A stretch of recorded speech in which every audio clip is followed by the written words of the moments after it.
মানুষই তো স্বার্থপর হয় গো, পশু পাখিরা হয় না। সবাই চলে গেল, কিন্তু মনে রেখো রাখে হরি মারে কে, আর মারে হরি রাখে কে। ভগবান যদি কাউকে মনে করে আমি রাখবো, কেউ নিতে পারবে? আর ভগবান যদি মনে করে আমি ওরে নেব, কারোর সাধ্য নয় মাতাকে ঘরে বন্দি করে রেখে দেবে। তুমি যদি বুকে আগলে রেখে দাও, ভগবান সময় হলে তাকে ঠিক তোমার বুক থেকে কেড়ে নেবে। তো আজকের একদিনের বাচ্চা ভগবান মনে মনে করছে, ভক্ত তুই যে ধরাই গেলি, আমাকে একটু ঘষে মেজে নিতে হবে না? আমায়রা ঘষে মেজে বলে এই রকম ঘষে মেজে নাই কেউ। জন্মের আগে যার বাবা চলে গেল, জন্ম নিতে গিয়ে যার মা চলে গেল, গ্রামের লোক সবাই দূর দূর করে তাড়িয়ে যায়, বলে ওর লক্ষণ ভালো নয়। ভগবান বলে দাঁড়াও, এইবার তৃতীয়বারে পরীক্ষাটা নিতে হবে। ছোট্ট বাচ্চা কাপড় জড়িয়ে রেখে গেছে, সারা রাত বৃষ্টি হচ্ছে, সারা রাত একভাবে বৃষ্টি, আর সেই বৃষ্টিতে ওই বাচ্চা ছেলেটা সারা রাত ভিজেছে। একটা একদিনের বাচ্চা মা যদি সারা রাত বৃষ্টিতে ভিজে, সে কি বাঁচবে বলে মনে হয়? বাঁচে গো বাঁচে, সব তো তারই লীলা। ছেলেটা আর যে কাঁদবে, গলা থেকে কোনো আওয়াজ বার হচ্ছে না, শুধু চিচি করে আওয়াজ হচ্ছে। সারা রাত বৃষ্টিতে ভিজেছে, আর সারা রাত বৃষ্টিতে ভিজে ওই শ্মশানের বেদির উপরে চিচি করে কাঁদছে। আর ওই শ্মশানের পাশ দিয়ে এক বুড়ি মা যাচ্ছে বাবা ভিক্ষা করতে। আর বুড়ি মাটা যেতে যেতে হঠাৎ ভোরবেলা শুনতে পাচ্ছে ওই শ্মশানের মাটি থেকে কে যেন চিচি করে কাঁদছে। আরে কে এমন করে কাঁদছে, কার এমন কান্নার ধ্বনি? ওরে বাবা, মনে হচ্ছে ওই শ্মশানে ভূত পেতনি টেতনি কাঁদছে। বাবা আমি যাব না, যা। কিন্তু অনেকক্ষণ বুড়ি মা দাঁড়িয়ে রইল, আর দাঁড়িয়ে দাঁড়িয়ে শুনছে কে যেন কাঁদছে। যা, সেই তো বয়স হয়েছে, যদি ভূত পেতনি ধরে মেরে দেয় দেবে। যাই একটু দেখি তো গিয়ে কি হচ্ছে। ওই বুড়ি মা শ্মশানে প্রবেশ করলো, আর শ্মশানে প্রবেশ করে দেখে কিনা একটা ছোট বাচ্চা কাপড়ে পুটলিতে বাঁধা শ্মশানে পড়ে পড়ে খাচ্ছে। বুড়ি মা ছুটে গেল, এ কি, এ তো ভূত পেতনি নয়, এ তো মনে হচ্ছে সত্যিকারের সন্তান। ছুটে গিয়েছে, বুড়ি মাটা কোলে করে তুলে নিয়েছে, কোলে করে তুলে নিয়ে বলছে, আহারে কাদের ছেলে রে বাবা, তুই তোর কি বাবা মা নেই? এমন করে শ্মশানে ফেলে রেখে গেছে। বাহ ঠাকুর, ভালোই করেছো, সেই তো আমার কেউ নেই, আমি একা, আর এই পৃথিবীতে তুমি আমার কাছে কাউকে পাঠাওনি। ভালোই হলো, আমারও কেউ নেই, আর এই বাচ্চাটারও কেউ নেই। আজকে থেকে আমি ওকে মাতৃ স্নেহে মানুষ করব। মায়েরা ছোট্ট বাচ্চাটা জীবনটা কেমন তৈরি হচ্ছে দেখো। বুড়ি মাটা নিয়ে গেল, সবাই তো আর খারাপ নয় গো, সমাজে কি সবাই খারাপ হয়? একদিনের বাচ্চা বলে উঠলো, তোর লক্ষণ যতই খারাপ হোক, আজকে থেকে তুই হবি আমার সন্তান। আমি যদি নাও খাই, আমি তোকে একটা কৃষ্ণ ভক্ত সন্তান তৈরি করব। মনে রাখতে হবে বাবা, মা তো তৈরি করে কৃষ্ণ ভক্ত সন্তান, বাবা কিন্তু নয়। বাবা হলো বীজ, মা হলো ক্ষেত্র বা মাটি। বীজটা রোপণ করা হলো, মাটিটা যদি নোনা লেগে যায় বাবা, মাটির ফসল জীবনেও ভালো হবে না। মনে রেখো মা, আগে আমাদের মতো মাটিকে ভালো করতে হবে। অনেক অনেক ভক্তরা প্রশ্ন করে, মৌমিতা তুমি শুধু মাটিকে যে বলছো, সবটাই কি মাটির দোষ? বলে হ্যাঁ, এটা তো আমার কথা নয়, শাস্ত্র বিধান দিয়েছে। আমার বাবাদের দাদা ভাইদের কোনো ভুল নয়, কোনো দোষ নয়, দোষটা তো আমাদের মতো নারীদের। আমরা তো সন্তান চাইতে জানি না, আগে তো চাইতে জানতে হবে, তবেই তো বাবা তুমি একটা কৃষ্ণ বলা পাখি পাবে, তুমি তো তবেই একটা সুযোগ্য সন্তানের মা হবে।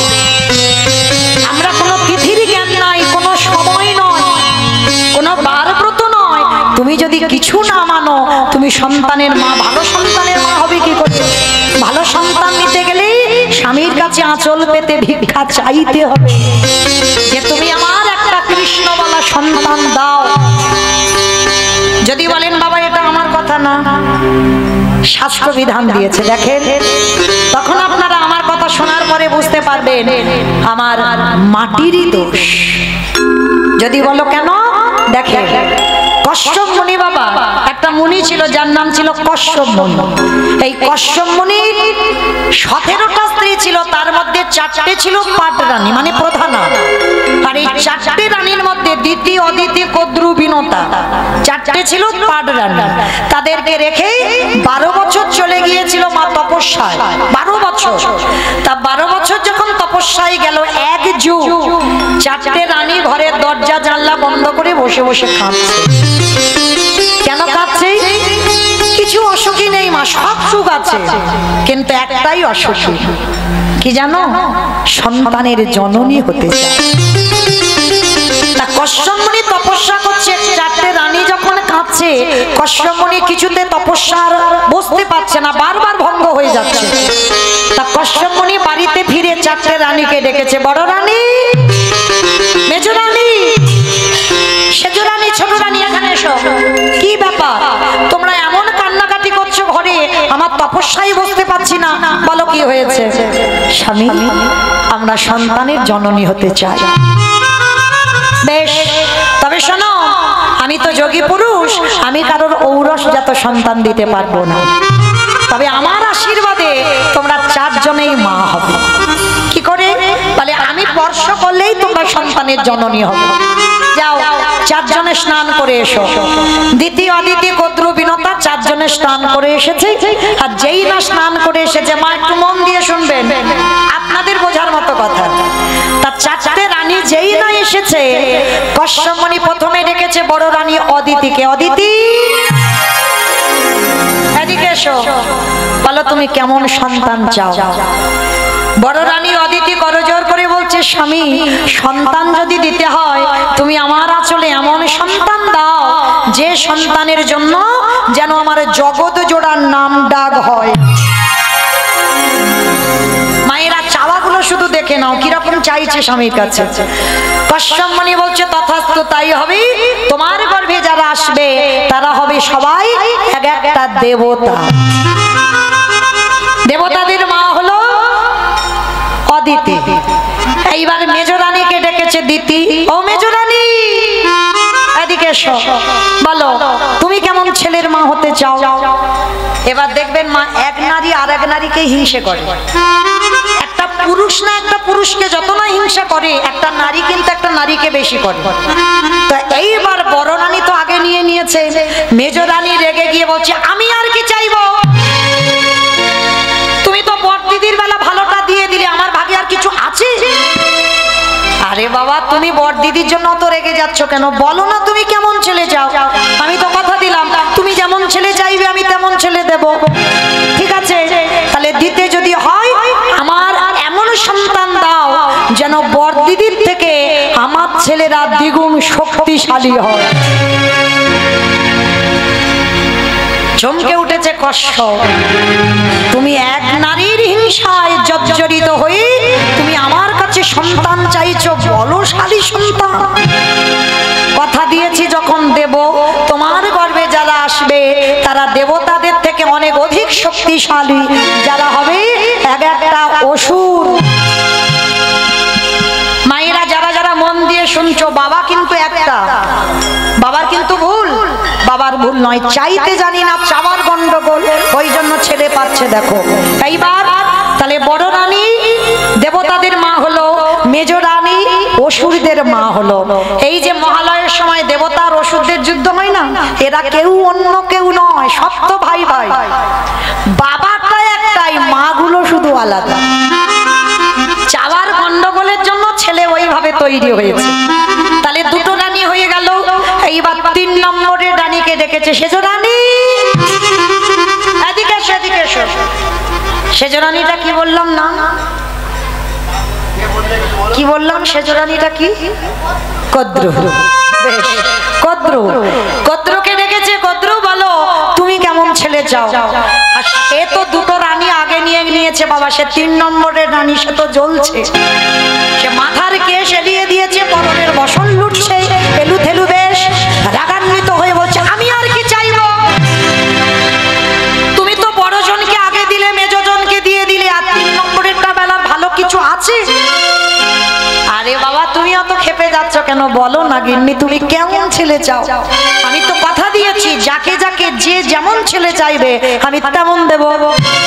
ঠিক আছে, তাহলে দিতে যদি হয় বড়দিদির ছেলের মতো নয়, মেজ দিদির ছেলের মতো নয়, আমার গর্বে এমন সন্তান দেবে যাকে দেখে বড়দিদির ছেলে নয়, মেজ দিদির ছেলে নয়, গোটা পৃথিবীর মানুষ যেন আমার ছেলেকে দেখে ভয়ে থরথর করে কাঁপে।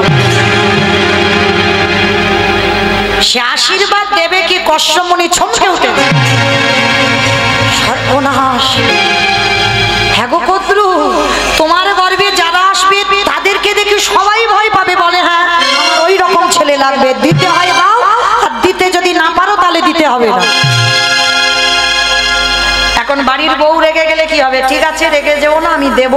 শোনো, তোমাদের গর্ভে, তোমার গর্ভে অন্য কেউ আসবে না, যারা যারা আসবে তারা সবাই হবে এক একটা বিষধর সাপ।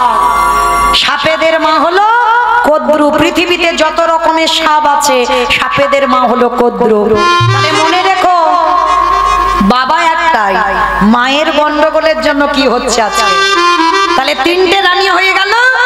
এইবার ওই ছোট রানীটা খুব আদরের রানী, আদর করে, কি যেন নাম বললাম, বিনতা।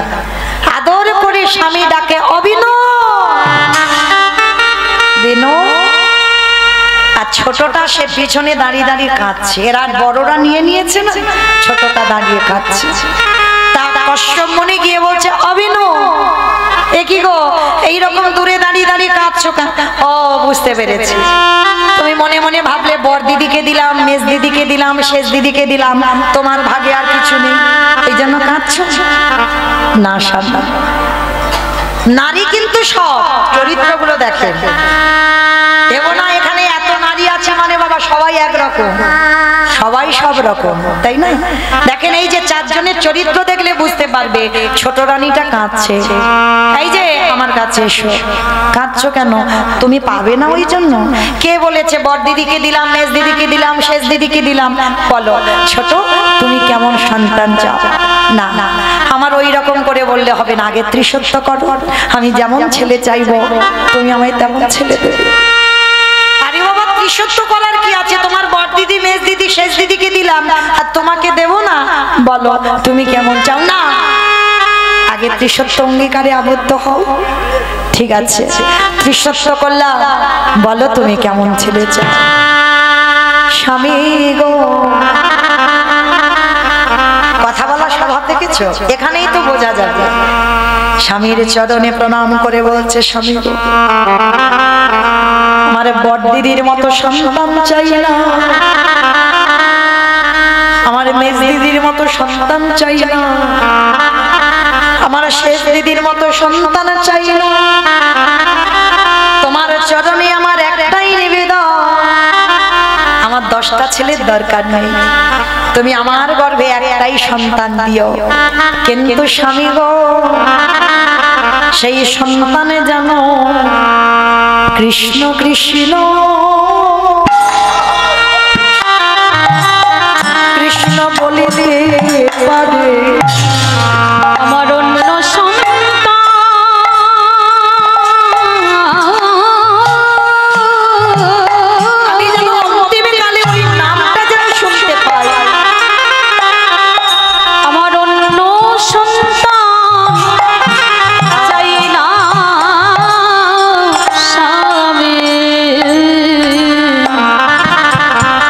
সে যেন কৃষ্ণ কৃষ্ণ কৃষ্ণ বলে। কষ্ট এই স্ত্রীগুলো আমার কাছে চাইলো এমন সন্তান, আর বিনতা আমার কাছে চাইছে কৃষ্ণ বলা সন্তান।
থাকবে, সব সময় কাঁধে নিয়ে থাকবি।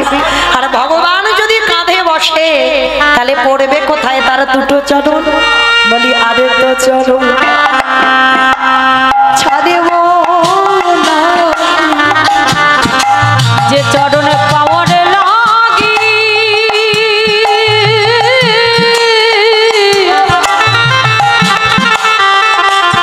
যে চরণে পাওয়ার লাগি আশা করে বসে আছে, আমি আর তো চরণ ছাড়ব না। কশ্যপ মুনি বললেন বিনতা, তোমার মতো মা যেন ঘরে ঘরে হয়। যদি কোনো মা সন্তানের কাছে ভিক্ষা চায়, আমার গর্বে একটা তুমি কৃষ্ণ বলা পাখি দাও। বিনতা, অন্তিম সময়ে যখন তোমার হবে, তুমি যদি কোনোদিন কৃষ্ণ চরণ ভুলে যাও, কোনোদিন যদি কৃষ্ণ নামে ভুলে যাও, তোমার ওই গরিবের সন্তানে যখন ভূমিষ্ঠ হবে, সে তোমার কানের কাছে কৃষ্ণ কৃষ্ণ কৃষ্ণ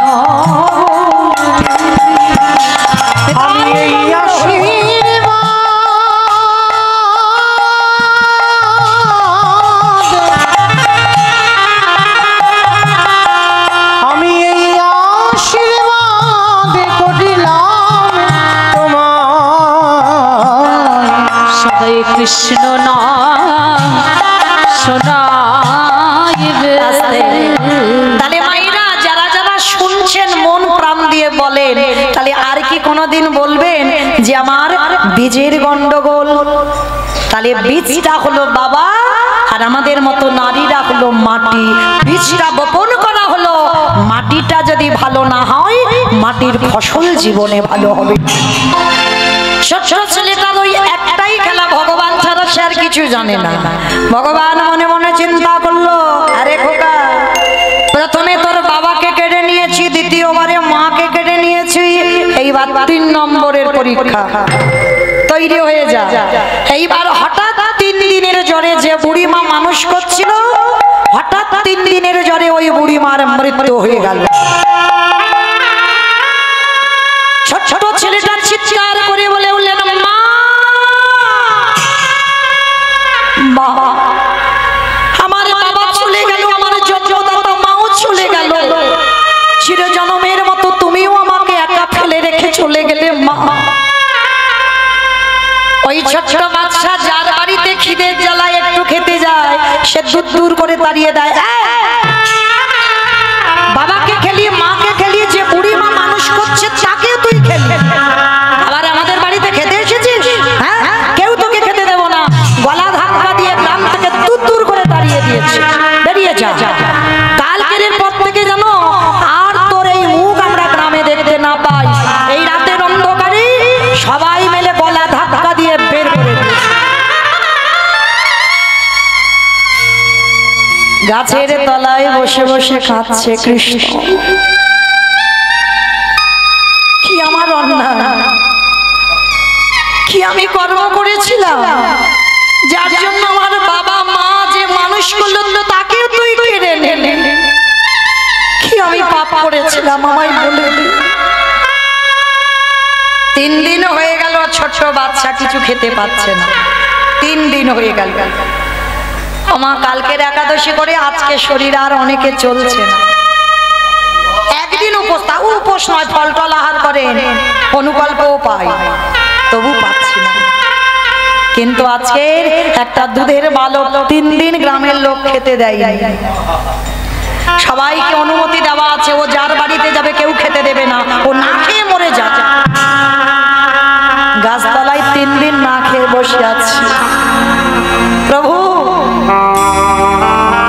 আমি যদি জানতাম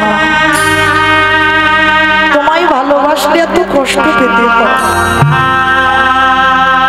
তোমায় যারা ভালোবাসে তাদের এত দুঃখ ব্যথা বেদনা পেতে হয়, আমি কোনোদিন ভালোবাসতাম না, আমি কোনোদিন তোমায় সেবা পূজা করতাম না।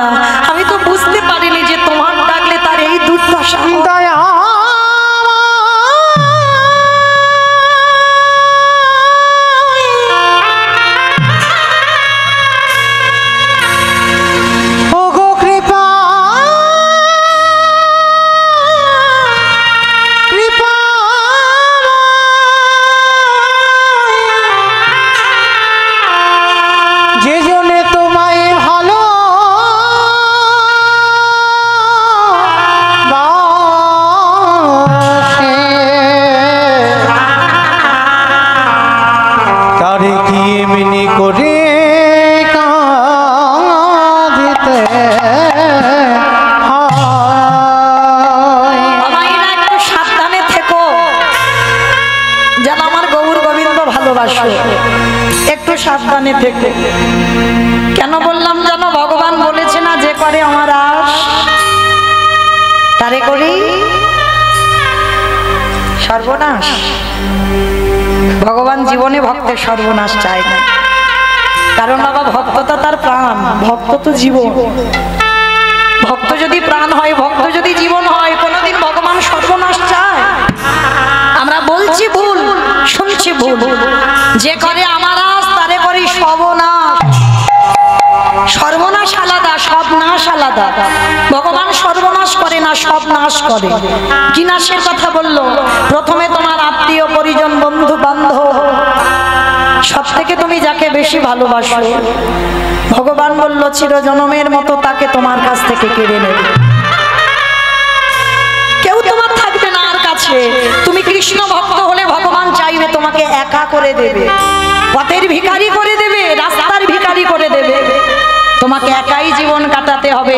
তারপরে যদি তুমি তার চরণ না ছাড়ো, তারপরে ভগবান বললেন তাকে আমি আমার করে নিই। দেখেন আজকে ছেলেটার উপরে কেমন পরীক্ষা। দেখেন এতটুকু দুধের বালক, বাবা চলে গেল, মা চলে গেল, যে মানুষ করলো তাকে নিয়ে নিল। আর গ্রামের লোক সবাই ঘৃণা করে। গ্রামের লোকে সবার ধারণা ওই ছেলেটার লক্ষণ ভালো নয়, দূর দূর করে তাড়িয়ে দেয়। বসে বসে কাঁদছে আর বলছে, প্রভু আর বোধহয় আমি বেশিক্ষণ বাঁচবো না, কারণ 3 দিন খাইনি তো, আর চলতে পারছে না, আর শরীর চলে না, বড় কষ্ট, আমি চলে যাব প্রভু, কিন্তু যাওয়ার আগে বড় ইচ্ছা ছিল একবার তোমার রূপটা যেন আমি দেখতে পাই। গাছতলায় বসে বসে কাঁদছে, আর ওদিকে ভগবান মনে মনে ভাবছে, এই রে ভক্তকে কি আমি বেশি পরীক্ষা নিয়ে ফেললাম? ওকে 3 দিন খেতে দিইনি, আমি তো নিজেই 3 দিন খেতে পাইনি। কি বাবা, ভক্ত আছে বলে তো ভগবান সেবা পায়, ভক্ত যদি না থাকতো সেবা পেত। এই কজন ভক্তের মধ্যে এমন এমন ভক্ত আছে যে সেবা দিলে তবে আমার ভগবানের সেবা করে, আর যে সেবা না দিলে আমার ভগবানের খাওয়া হয় না, আমার ভগবান উপবাসে যায়। আজকে দেখেন ছেলেটা 3 দিন উপোস, 3 দিন কিছু খাইনি, আর আমার ভগবানও 3 দিন কিছু খাইনি। ভগবান মনে মনে ভাবছে, যাই একটু দেখে আসি আমার ছেলেটা কি বড্ড বেশি কষ্ট পাচ্ছে। ভগবান একটা বৈষ্ণব রূপ ধারণ করেছে, লাঠি ঠুকতে ঠুকতে এসেছে। এই খোকা, এই বাবা, আরে আমায় কিছু খেতে দিতে পারবি? আরে যে নিজের পেটের ভাত জোগাড় করতে পারেনি, ভগবান তার কাছে আঁচল পেতে দাঁড়িয়েছে। ছোট ছেলেটা বললেন, বাবু আমি যে তোমায় খেতে দেব, তুমি কি জানো আমি তো নিজেই 3 দিন কিছু খেতে পাইনি। তাহলে আমি নিজে যখন খেতে পাইনি, আমি তোমায় কি দেব বলো? ও তুইও আমার মতো 3 দিন খাসনি? শোন, তুইও 3 দিন খাসনি, আমিও 3 দিন খাইনি। একটা কাজ কর, তোর খাবার অভাব হবে না। ওই যে দূরে দেখা যাচ্ছে, ওইখানে রামানন্দ স্বামীর আশ্রম। যা, আজকে থেকে তুই ওই রামানন্দ স্বামীর আশ্রমে গিয়ে থাকবি। যা, চলে যা, আমি তোকে বলছি। জানো, আমি তো যার বাড়িতে যাই সে দূর দূর করে লাথি মেরে দাঁড়িয়ে দেয়, বলে আমার লক্ষণ নাকি ভালো নয়।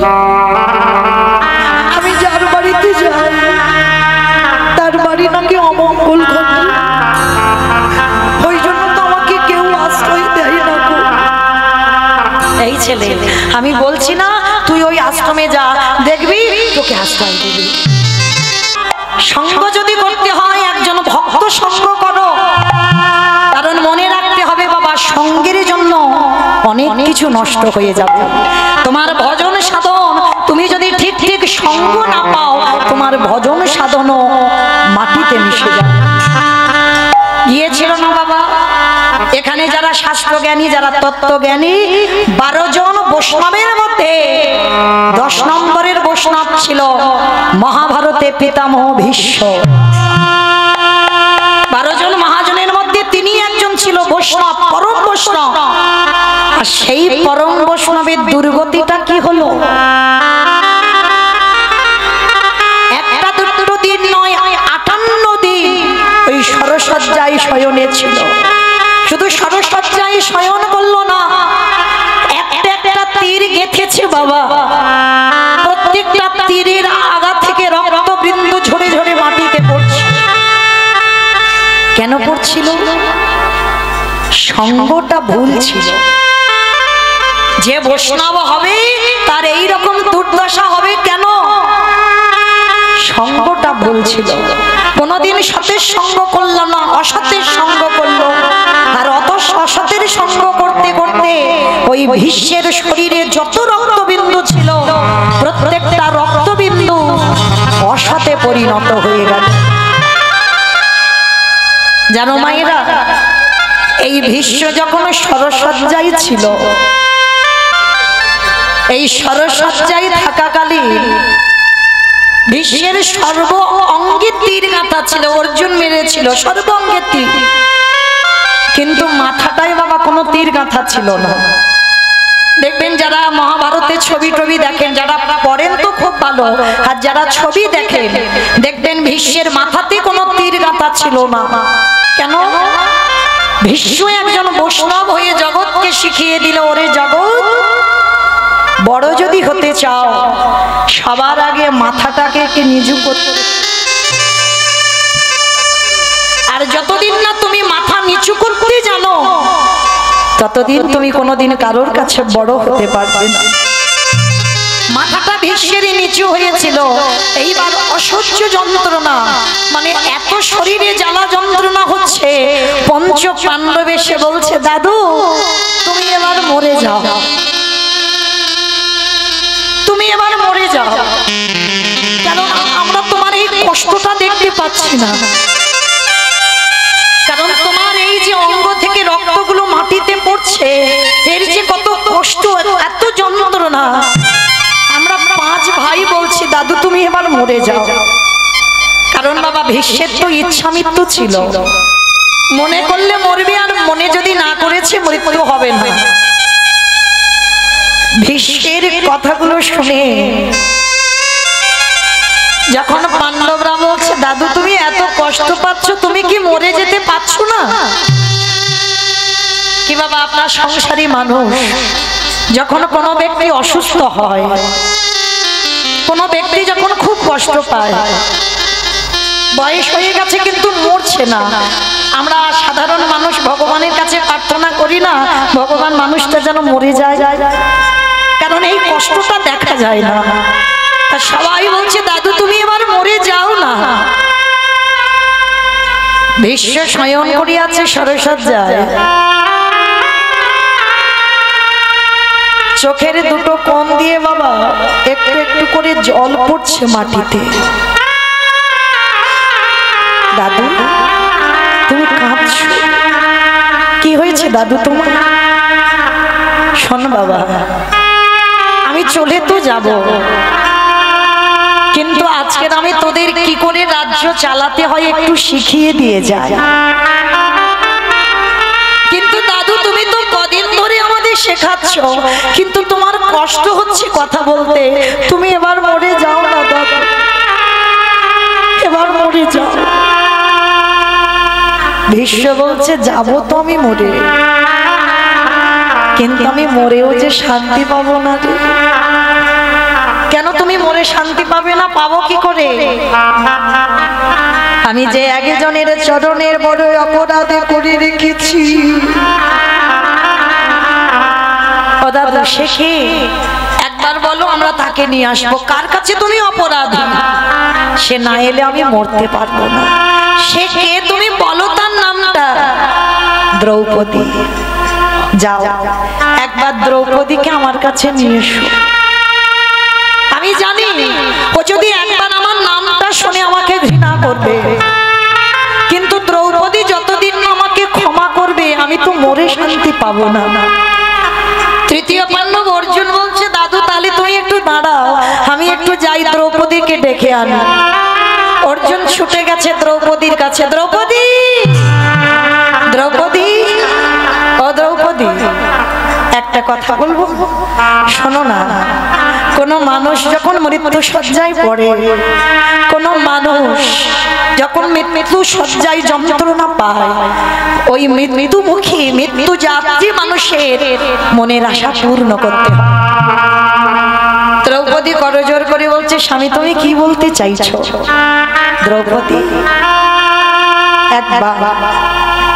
একবার তুমি আমার দাদুর কাছে চলো। যাব না,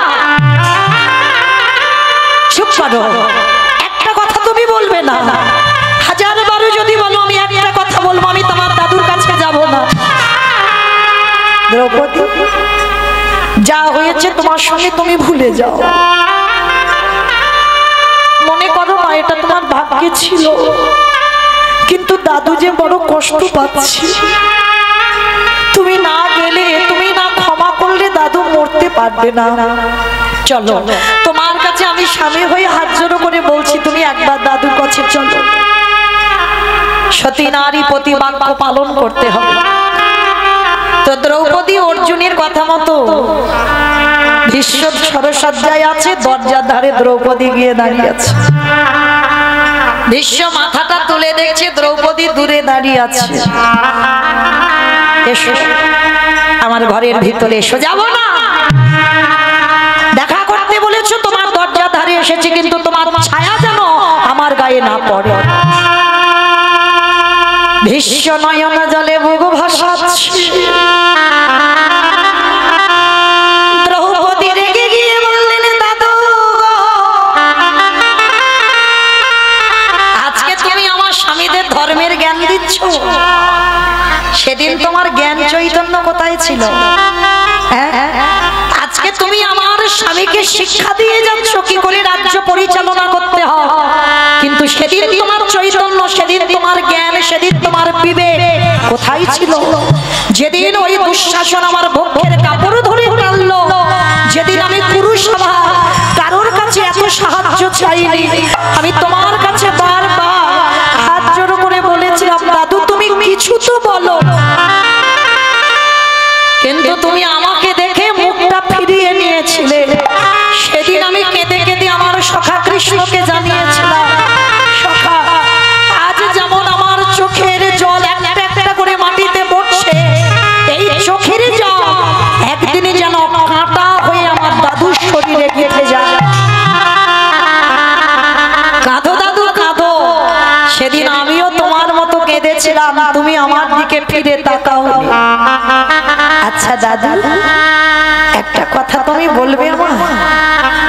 সেদিন যখন আমার অপমান হচ্ছিল, তুমি দাঁড়িয়ে দাঁড়িয়ে দেখছিলে, কিছু প্রতিবাদ করোনি, তাহলে আজকে তুমি এত ভালো ভালো কথা, কি করে রাজ্য চালনা করতে হয়, কি করে ধর্মের পথে থাকতে হয়, আজকের এত ভালো ভালো কথা আমার স্বামীদের বলে যাচ্ছ কি করে?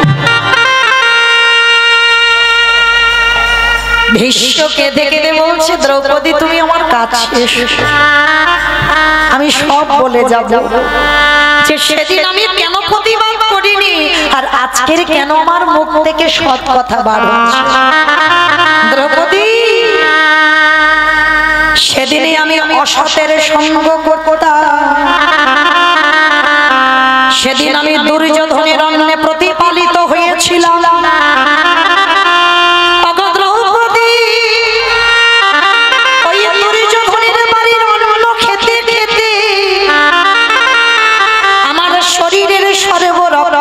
পাপী হয়ে গেল, তাহলে আমি অসতের সঙ্গ করেছিলাম, আর অসতের সঙ্গ করতে করতে আমার মুখ থেকে সৎ কথা বার হয়নি, সবসময় অসৎ কথা বাইর হলো। বাহ বাহ দাদু বাহ। তাহলে সেদিন যখন অসতের সঙ্গ করে অসৎ কথা বার হয়েছে, তাহলে আজকে তোমার মুখ থেকে সৎ কথা বার হচ্ছে কি করে? বলে দ্রৌপদী গো, তাকিয়ে দেখো এই বানগুলোর দিকে, মানে অর্জুন যে বানগুলো মেরেছে, সমস্ত বানের আগা থেকে বাবা রক্ত ঝরে করছে। জানো দ্রৌপদী, এতদিন ভোর ওই 58টা দিন আমি যে সরসজ্জায়, এতদিন ভোর আমার শরীর থেকে যত রক্ত বার হয়েছে সব তো অসতের রক্ত। আর আমার মুখ থেকে এখন সৎ কথা কেন বার হচ্ছে জানো? এখন আমার মধ্যে যতটুকু রক্ত আছে শরীরে, এইটুকু হচ্ছে সতের রক্ত। আর সতের রক্ত আছে বলে আমার মুখ থেকে সৎ কথাগুলো বার হচ্ছে। দ্রৌপদী, তুমি আমায় ক্ষমা করে দাও। আর তুমি না ক্ষমা করলে আমি তো মরেও শান্তি পাবো না। তুমি অন্তত আমার কথা বোঝো। সেদিন আমি অসতের সঙ্গ করি, আমার ওই দুর্গতি হলো। দ্রৌপদী ছুটে এসে দাদুর চরণ যুগল হৃদয়ে বলল, দাদু গো,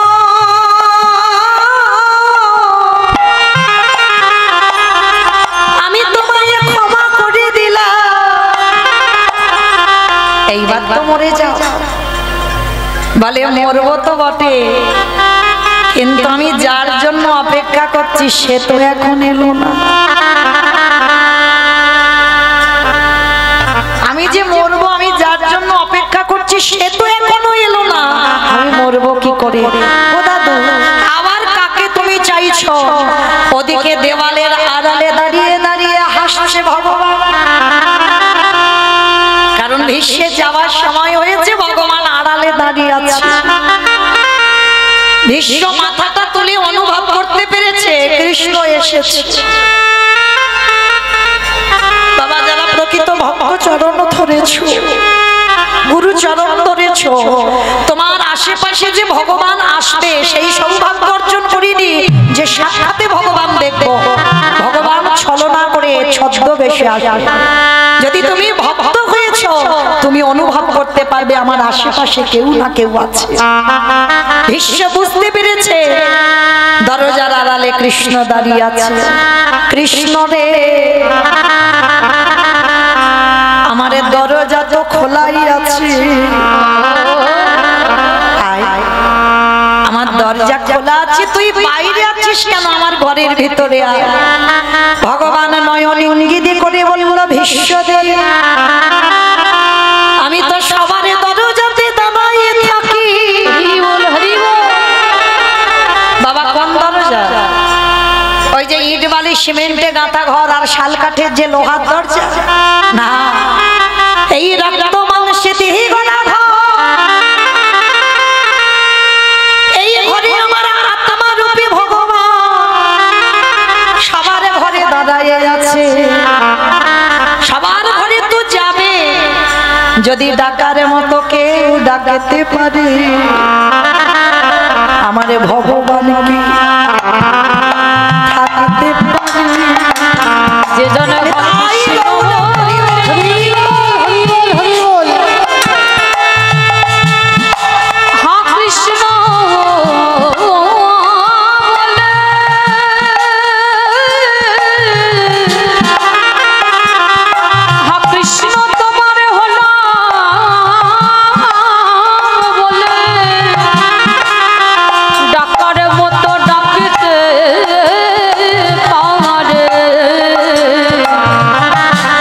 সে যে নয় সে কি থাকিতে পারে।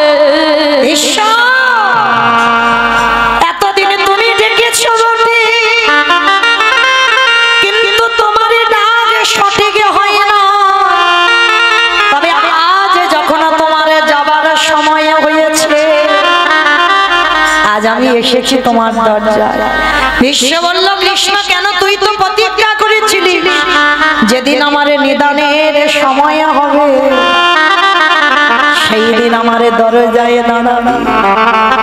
ও মায়েরা, সবাইকে বলে যায়, ভগবানকে যখন ভজন করবে ভগবানকে একটাই কথা বলো, যখন তুমি এ সময় আমার কাছে আসছো না মেনে নিলাম, কিন্তু যেদিন আমার নিদানের সময় হবে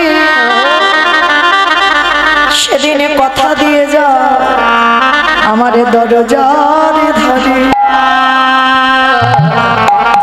তুমি দাঁড়ায়ে রইবে যেদিন ভগবানে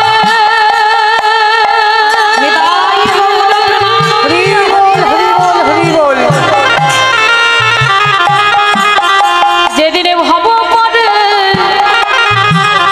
এই খাঁচা ছেড়ে চলে যাব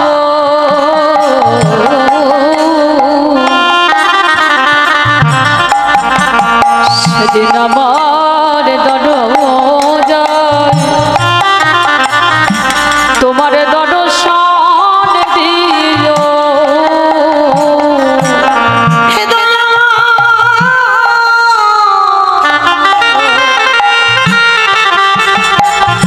যোগে গানে যারে যোগে পায়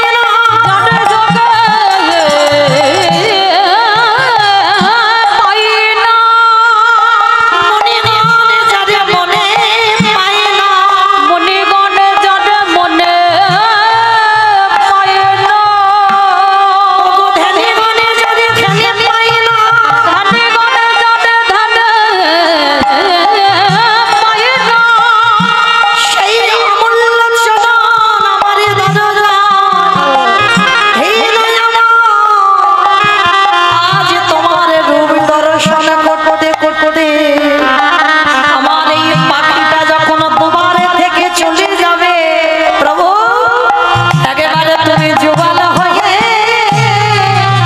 হয়ে দাঁড়াও দেখি নিতাই গৌর এই খাঁচা ছেড়ে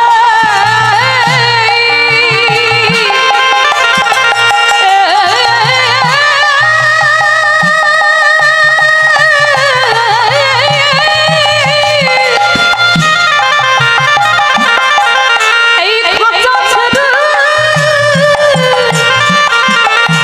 যেদিন প্রাণ পাখি চলে যাবে সেদিন যুগল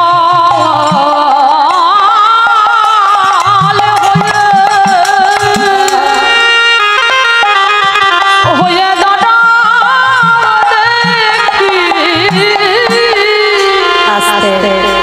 ভগবান এসে বলছে বিশ্ব বলো তুমি আমাকে কোন রূপে দেখতে চাও।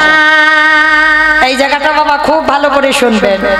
বিশ্বের সামনে ভগবান কৃষ্ণ দাঁড়িয়েছে বলছে বলো তুমি আমাকে কোন রূপে দেখতে চাও। আমি বৃন্দাবনের কৃষ্ণ হব না মথুরার কৃষ্ণ হব না দ্বারকার কৃষ্ণ হব, বলো তুমি কোন রূপে আমায় দেখতে চাও। বিশ্ব করজোর করে বললেন কৃষ্ণ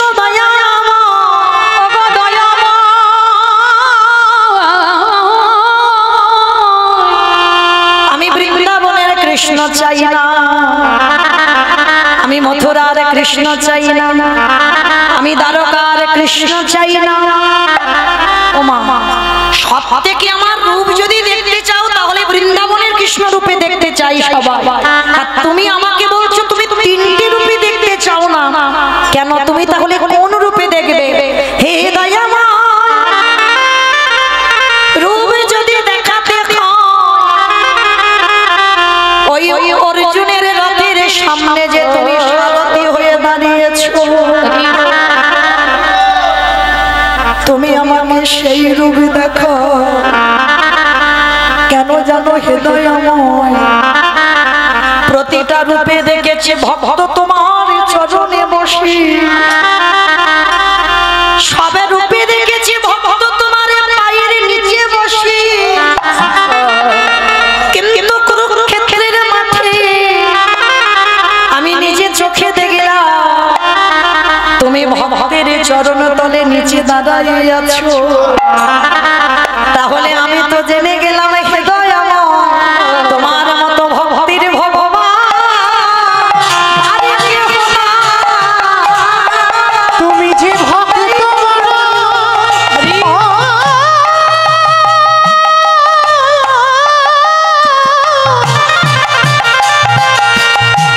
তুমি যে ভক্ত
আছে। আর যারা গীতা পড়েন বা ছবি দেখেন, মহাভারতের ছবি দেখবেন, অর্জুনের রথের সামনে ভগবান ঘোড়ার লাগাম ধরে ঢাল হয়ে দাঁড়িয়ে আছে। ভগবান নিচে দাঁড়িয়েছে আর অর্জুন উপরে দেখবেন বসে আছে। ভগবানের মাথায় কোনো ছাতা নেই, কিন্তু অর্জুনের মাথায় ছাতা আছে। ওই কুরুক্ষেত্রের মাঠে ভগবান ওই রণাঙ্গনে দেখিয়েছে, আমি ভক্তের সামনে যদি কেউ আমায় ভালোবাসার মতো বাসে, আমি তার সামনে ঢাল হয়ে দাঁড়িয়ে যাই। যত বিপদ আমি নিজে সহ্য করি, আমার ভক্ত যেন ভালো। তবে ভালোবাসার মতো তো বাঁচতে হবে, তাকে ডাকার মতো তো ডাকতে হবে, তবেই তো ভগবান তোমার সামনে ঢাল হয়ে দাঁড়াবে। ভগবান কোনো জাত বিচার করে না, কোনো ভেদাভেদ করে না। এই যে মানুষ বাবা জাতের ভেদাভেদ করে, ভগবান কি করে? ভগবান দেখেন মলয় চাঁদ কাজীকে উদ্ধার করেনি। সে প্রথমে বাবা একেবারে ভালো মানুষ ছিল না, হিন্দুদের হরিনামের খোলকর্তাল ভেঙে দিত, কিন্তু সেই কাজীকে শেষের দিনে বাবা মহাপ্রভু নিজের হাতে কবর দিয়েছিল।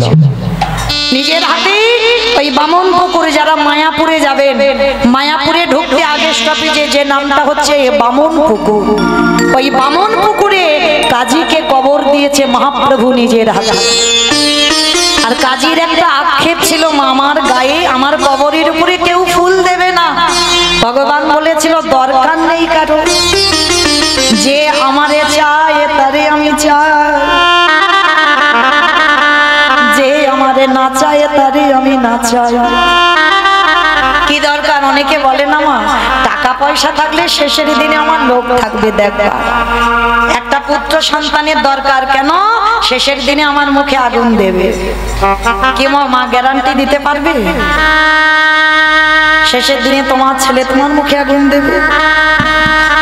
গ্যারান্টি দিতে পারবে তুমি ছেলের হাতে খাবে? তোমার টাকা পয়সা ব্যাংকে অনেক আছে, তোমার লোক দেখবার থাকবে? যদি হতো তাহলে অগ্রদ্বীপের মাটিতে গোবিন্দ ঘোষের ওই দুর্দশা হতো না। স্ত্রী সৌদামিনী হলো, তাকে কেড়ে নিল, পুত্র গোপীনাথ এলো, তাকেও কেড়ে নিল, শেষে একাই থাকতে হলো গোবিন্দ ঘোষকে। তার টাকা ছিল না, স্ত্রী ছিল না, সন্তান ছিল না, কেউ ছিল না, এমন ভজন করলো শেষের দিনে গোপীনাথ পুত্র হয়ে বাবাকে সেবা করলো। আমি যদি মরে যাই আমার ছেলে 2 বছর 5 বছর বাৎসরিক করবে, কিন্তু আজও সেই গোবিন্দ ঘোষে বাৎসরিক আজও হয়। তাহলে ভালো যদি বাঁচতে হয় আমার ওই ছেলেটার চরণ ভালোবাসো, আর ভালোবাসলেই চিরে কোনো না কোনো দিন কৃষ্ণ প্রাপ্তি হবেই হবে। তাই গৌর প্রেমানন্দে হরিনাম ছাড়া কোনো গতি নাই, কোনো গতি নাই, কোনো গতি নাই। মায়েরা কেউ যদি ব্রত পূজা না করো, কেউ যদি যজ্ঞ অনুষ্ঠান না করো, কেউ যদি উপবাসও না করো, ভগবান বলছে তাতে অসুবিধা নাই, কিন্তু মনে রাখতে হবে কলির মানুষের শেষের দিনের মুক্তির পথ হবে একটাই, সেটা হলো হরি নাম সংকীর্তন। আপনারা প্রশ্ন করবেন মৌমিতা ও সবাই বলে যায়, ও যত যত ভাগবত পাঠ করতে আসছে তারাও বলছে হরিনাম করো, একাদশী করো, হরিনাম শোনো, ও ছাড়া তোমার কোনো গতি নাই। কিন্তু মায়েরা কীর্তনিয়ারা বা ভাগবত পাঠে যারা বসবে পাঠক ঠাকুর তারাও বলে যাবে, আর আপনারা শুনে চলে যাবেন, হবে না। একটু অনুভব করতে হবে, বিচার করতে হবে যে ভগবানের চরণ ছাড়া, কৃষ্ণ নাম ছাড়া তোমার রাস্তা নাই। যে যত ধনী হই না কেন, যে যত বড় লোক হই না কেন, কেউ যদি বাবা সারা জীবনটা দিল্লি বোম্বে থাকে, কেউ যদি সোনার পালঙ্কে ঘুমায়, কেউ যদি টাকার বিছানায়ও ঘুমায়, মনে রেখো শেষের দিনে তোমার এরা কেউ আপন।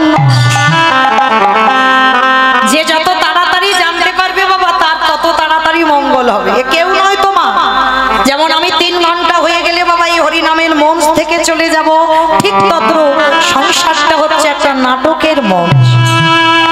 কেউ বাবা হলাম, কেউ মা হলাম, কেউ দাদা হলাম, কেউ দিদি হলাম, আত্মীয় পরিজন বন্ধু বান্ধব হলাম, আর যারে যখন অভিনয় শেষ হবে তাকে নাটকের মঞ্চ থেকে নেমে যেতে হবে। যতই আমার আমার করে আঁকলে থাকো না কেন, এ জগতে কেউ তোমার নয়, একজনই তোমার, যিনি হলেন বিশ্বের স্রষ্টা মালিক ভগবান। ও ছাড়া তোমার কেউ আপন নয়। প্রত্যেকের ভালোবাসায় মা কিছু না কিছু চাওয়া পাওয়া আছে, কিন্তু আমার ভগবানের ভালোবাসায় কোনো চাওয়া পাওয়া নেই। ওই ছেলেটা আমায় নিঃস্বার্থভাবে ভালোবাসে। আর এই যে বাবা হরিনাম ছাড়া গতি নেই, কেন বললাম জানো? শেষের দিনে দেখো তো, যাদের আগলে বসে আছো, কৃষ্ণ ভজন করতে পারছো না, তারা কি তোমায় সাথ দেবে? দেবে না। তবে সাথ দেবে কে? তোমার কর্মফল, তোমার কর্ম তোমার সাথ দেবে। কতদিন তুমি একাদশী করেছ, কতদিন তুমি এই দামোদর ব্রত পালন করছো, কতদিন তুমি সাধু সঙ্গ করেছো, কতদিন ধরে তুমি গুরুচরণ আশ্রয় করেছো, কতদিন তুমি তুলসী তলায় জল দিয়েছো। এই ভালো ভালো কর্ম তোমার সাথ দেবে। তবে মা আমি মৌমিতা একটা গ্যারান্টি দিতে পারি, আর একজন তোমার সাথ দেবে। সে কে জানো? জানি না আপনাদের এই আসানসোল এলাকায় নিয়ম আছে কিনা, তবে আমার ডায়মন্ড হারবার এলাকায় নিয়ম আছে বাবা। মানুষ মরে গেলে সাথে কিছু দাও বা না দাও, দুটো জিনিস তোমার দিতেই হবে। কি জানো? একটা খোল আর একটা করতাল। আর পিছনে বাজবে না বলো হরি হরি বল, বলো হরি হরি বল। কি মা আপনাদের এই এলাকায় বাজে তো? আচ্ছা আচ্ছা, এই জায়গাটা একটু বিচার করে দেখেন, কেন বাজাবো খোল করতাল? ঠাকুর বিসর্জন করতে যাচ্ছ, বড় বড় ডিজে বক্স বাজছে, বাজছে কিনা? এখানে বাজে? এমন বাজবে বাবা, দেখবে যেমন হার্ট যেন ব্লক হয়ে যাচ্ছে। তাহলে ঠাকুর বিসর্জন করতে যাচ্ছ, সেটা তো মা, সেটাও প্রতিমা। তাহলে মাকে বিসর্জন করতে যাচ্ছ, তখন ডিজে বাজাচ্ছ। আর যেদিন আমাদের দেহ বিসর্জন হবে, একটা কি লরিতে করে ডিজে বাজি গেলে হতো? নিশ্চয়ই হতো। তাহলে হচ্ছে না কেন? এই জায়গায় চৈতন্য মহাপ্রভু শিক্ষা দিলেন, ওরে কলির জ্ঞানন্ধজি, ভালো করে পিছনের দিকে তাকা। এসেছিস খালি হাতে, যাচ্ছিস খালি হাতে। যেদিন এসেছিস কাউকে সঙ্গে আনিসনি, আর যেদিন চলে যাবি কেউ তোর সাথে যাবে না। তাহলে সাথে যাবে কে? এই হরি নামে যাবে।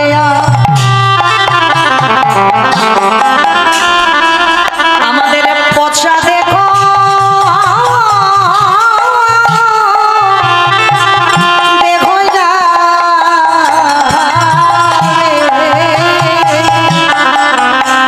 যেদিন তুমি ভাবো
নামতে হবে। এই কথাটা আমার খুব গুরুত্বপূর্ণ কথা। সকাল সকাল নেমে যাও। শিশুকালে কৃষ্ণ ভজে কৃষ্ণ পাবার আসে, কৃষ্ণ পাবার আসে, অগ যৌবনে কালে কৃষ্ণ ভজে আসে বা না আসে, আসে বা না আসে, অগ বৃদ্ধ কালে কৃষ্ণ ভজে দেখো জমের তার আসে। আমাইরা কথা নয়, একটু মন প্রাণ দিয়ে শোনো। সময় থাকতে ভজন করতে বললো, সকাল সকাল নামতে বললো। যেমন কুড়ি ফুলে বাবা সেবা হবে না, আবার বাসি ফুলেও সেবা ভজন হবে না। কুড়ি ফুল সম আমাদের বাল্যকাল। এই ছোট ছোট বাচ্চারা বাবা কীর্তন শুনতে বসে, ঠিক বাবা মার সাথে এসেছে, বসতে হয়, বসেছে। তারা কি কিছু বোঝে বাবা? হয়তো অনেকে বোঝে, কিন্তু এটা বোঝে ঠিক কথা, কিন্তু ভগবানের যে সেবা পূজা করবে ততটা তৃপ্তি পাবে না। কারণ অত শত বোধ বুদ্ধি নেই, বুঝতেও পারবে না। ওইটা কুড়ি ফুল সেবা ভজন হবে না। তাহলে সেবা দিতে গেলে আবার বাসি ফুলে বলছে সেবা হবে না, যেটা গাছ থেকে ঝরে পড়ে যাচ্ছে, মানে গাছে ফুটেছিল মা সেটা ঝরে পড়ে গেছে, ও ফুলে সেবা হবে না। আর ওটাই আমাদের এই যৌবনকালে বার্ধক্য দশা। দন্ত পড়ে যাবে, চুল পেকে যাবে, চামড়া আলগা হয়ে যাবে। কি গো, এই ফুলে আমার গোবিন্দ সেবা হবে না। তাহলে সেবা দেবে কোন ফুলে? আজকের ফোঁটা ফুল দিয়ে তোমার সেবা দিতে হবে। আর আজকের ফোঁটা ফুল সম আমাদের এই যৌবনকাল। কারণ আমার ভগবান রাধারানীকে বারে বারে বলেছিল, রাধে আমি যৌবন বড় ভালোবাসি। আমাইরা যৌবন মানে কোনটাকে বোঝালো? যেদিন তুমি দাঁড়াবার শক্তি থাকবে, যেদিন তোমার হাত গোবিন্দ চরণে তুলসী দিতে পারবে, যেদিন তুমি নয়নে দেখতে পাবে, বদনে কৃষ্ণ বলতে পারবে, যেদিন তুমি কানে কৃষ্ণ নাম শুনতে পাবে, যেদিন তোমার ক্ষমতা থাকবে কৃষ্ণ ভজন করবার মতো। আর বাবা বার্ধক্য দশা এলে কি হবে? দেখবেন স্নান করে ঠাকুর ঘরে আহ্নিক করতে বসেছে, সময় তো লাগবে। ওই ঠাকুর ঘরে বসে বাবা শরীর অলস, দেখবেন পায়ে এমন ঝিঝি ধরেছে আর বসতে পারছে না, ও ফুলে সেবা হবে না। আবার আহ্নিক করতে বসেছে, কখন ঘুমে ঢলে পড়ে যাচ্ছে, ও ফুলে সেবা হবে না। তাহলে সেবা দাও যৌবনকালে, যখন তোমার বল শক্তি থাকবে, ক্ষমতা থাকবে। যার জন্য তো গোবিন্দ আমার যেদিন বৃন্দাবন থেকে মথুরায় চলে গেল, রাধারানী ললিতাকে ডেকে বলেছিল, শরীরে আমার গোবিন্দ যে এই ব্রজে যদি আবার ফিরে আসে, যেদিন আমার প্রভু ব্রজে আসবে, সেই দিনে যদি আমার দেহে যৌবন না থাকে, বলে বলে কি দিয়ে গোবিন্দ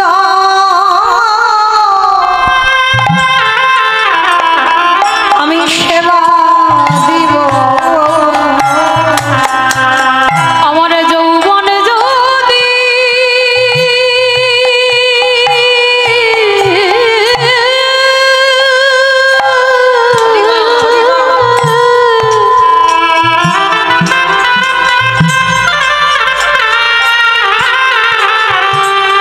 আমার এই যৌবন যদি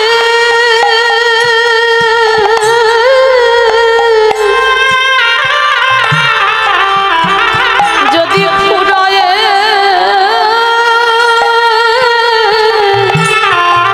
গেল,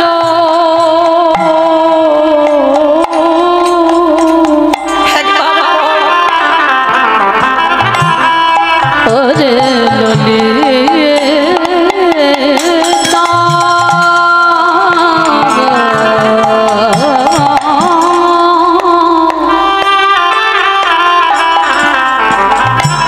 সেদিনে কি দিয়ে গোবিন্দ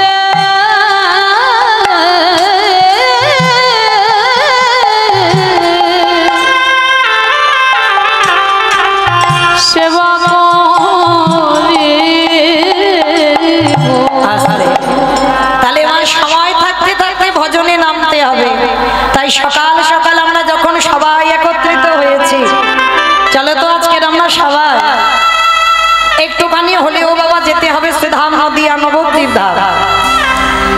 নদিয়াতে গিয়ে আগে আমার দুটো ছেলেকে তো ডাকতেই হবে, তবে আমার ছেলে নয়, আমাদের ছেলে।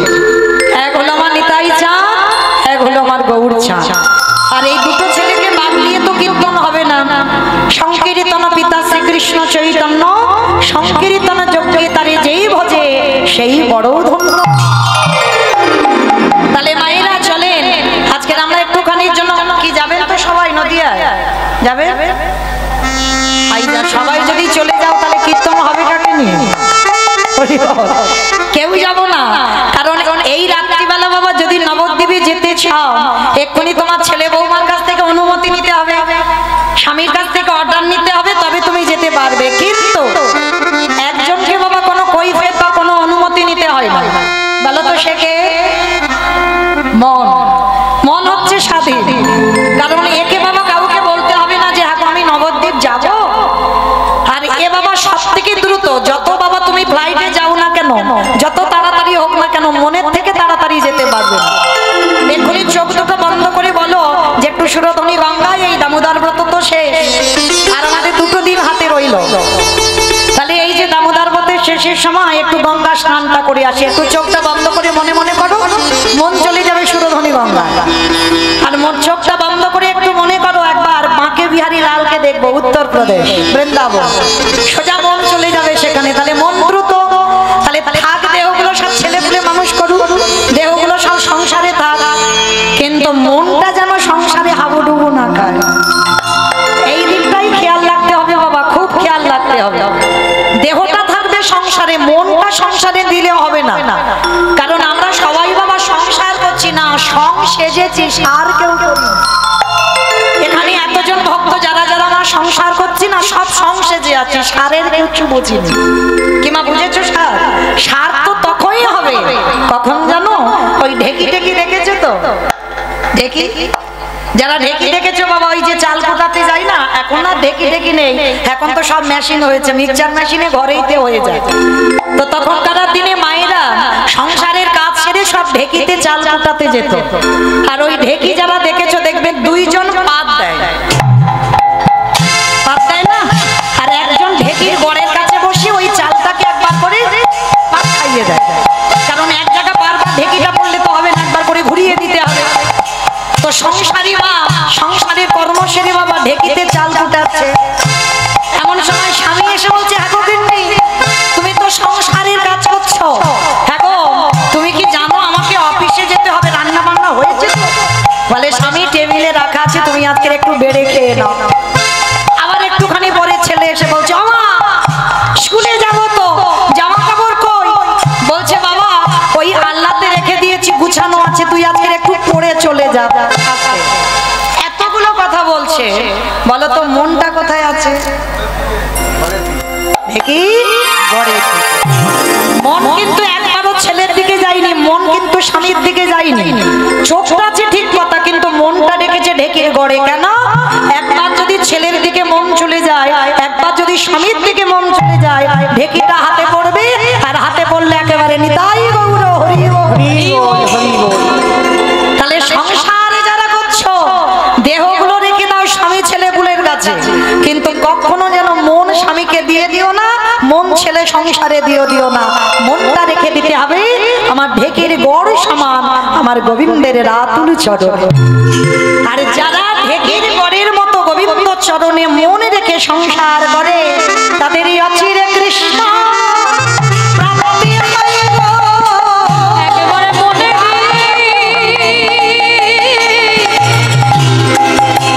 কৃষ্ণ ভজন করলি অচিরে কৃষ্ণ প্রাপ্তি হইব।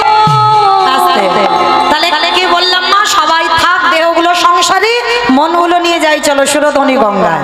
আর সুরধনী গঙ্গায় গিয়ে দেখবো যিনি সত্যতে নারায়ণ, ত্রেতাতে রাম, দাপরে কৃষ্ণ, কলিতে হলো গৌরাঙ্গ। তাহলে চার যুগে ভগবান চার ভাবে এসেছে। আর যেদিনই এসেছে নদিয়ায় অবস্থাটা কেমন ছিল জানো? আজ নদী গা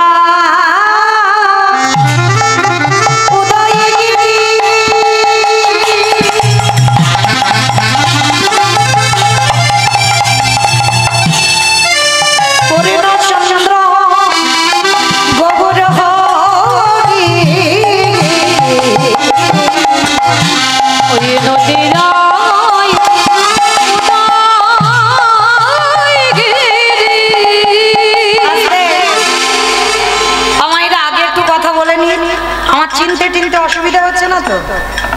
সবাই চিনতে পারছো? তাহলে প্রথমে বলে নিয়েছি আমি কিন্তু কীর্তনিয়া নয়, আপনাদের একজন কাছের মানুষ, কেমন? তাহলে ভাববেন আমি কীর্তনিয়া। তাহলে ভগবানের নাম যখন বলতে এসেছি, আপনারা শুনতে এসেছেন, ভগবানের জন্য তো একটু কাজ করতে হবে। কি গো, কাজগুলো মনে আছে তো? 2 বছর রিহার্সাল দেওয়া হয়ে গেছে, এইটা নিয়ে 3 বছর। তাহলে 2 বছর রিহার্সাল দিয়ে গেছি। 1 বছর আগে কি কীর্তন শুনতে গেলে কি করতে হয় একবার করে দেখাও।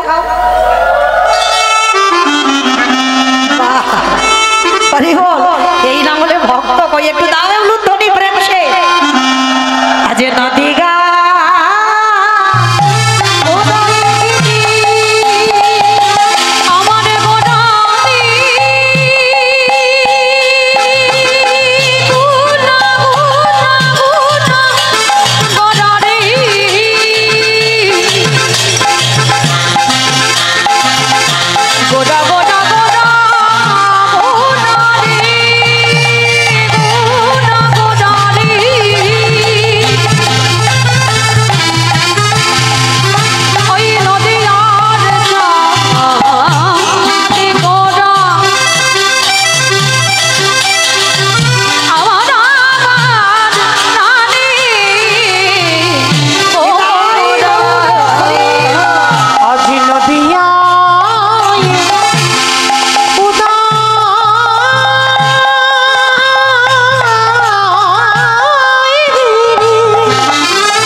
কৃষ্ণ বল। ভাইরা আর কোনো কথা নয়, কোনো অন্য মনস্ক নয়। এবার মন প্রাণটা যেন একেবারে কীর্তনে ডুবে যায়, কেমন? তাহলে ভগবান যিনি বিশ্বের স্রষ্টা মালিক, যাকে দেখতে পাচ্ছে সে ছোট বড় বিচার করছে না, সবার হাতে ধরে বলছে তোরা একবার কৃষ্ণ বল, তোরা একবার হরি বল। কিন্তু সবাইকে বলছে, কিন্তু নিজের মাকে বাবা একবারের জন্য বলেনি মা তুমি একবার কৃষ্ণ নাম করো। দাদা নিতাই চাঁদ ডাক দিয়েছে, ভাই তুই তো সবাইকে বলছিস কৃষ্ণ নাম করো, হরি নাম করো, কিন্তু কই আমাদের মাকে তো কোনো দিনের জন্য বলিস না যে মা তুমি একবার কৃষ্ণ ভজন করো, একবার কৃষ্ণ সাধনা করো।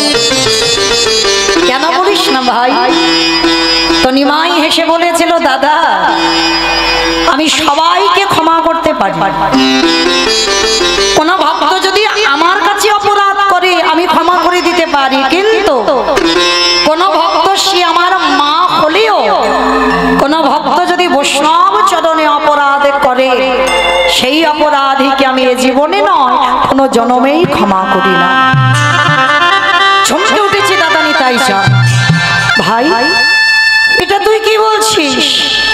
আমাদের মা করেছে বৈষ্ণব চরণে অপরাধ বলে? হ্যাঁ, ওই জন্য তো আমি সবাইকে বলছি তোমরা কৃষ্ণ নাম করো, কিন্তু আমার মাকে আমি কোনোদিন ক্ষমা করব না। ভাই আমাদের মা কে এমন বড় বৈষ্ণব যে তার চরণে আমাদের মা অপরাধী? বলে শোনো দাদা, আমার মা যদি আমার কাছে অন্যায় করতো তাহলে আমি ক্ষমা করে দিতাম। অন্য কোনো সাধারণ ভক্তির চরণে যদি অপরাধ করতো আমি ক্ষমা করে দিতাম। কিন্তু আমার মা করেছে ত্রিলোকের যে সব থেকে বড় বৈষ্ণব, তার চরণেই তো অপরাধী হয়ে আছে মা। দাদা নিতাই চাঁদ বলছে ভাই সে কে? বলে শোনো, তোমাদের একটা কথা বলে যায়। বৈষ্ণবে অপরাধী করে যে বা গঙ্গা স্নানে যায়, যে বা গঙ্গা স্নানে যায়, পতিত পাবনে গঙ্গা তারে রেখে দূরে সরে যায়। দূরে সরে যায়। বৈষ্ণব দেখে যে বা নানময় মুন্ড, নানময় মুন্ড, তার মুন্ড পড়ে যায় নরকের কুণ্ড। নরকের কুণ্ড। বৈষ্ণব বাড়িতে যদি হয় ক্ষুদ্র অপরাধ, ক্ষুদ্র অপরাধ, মহা মহা ভজনেতে পড়ে যায় আমার। পড়ে যায়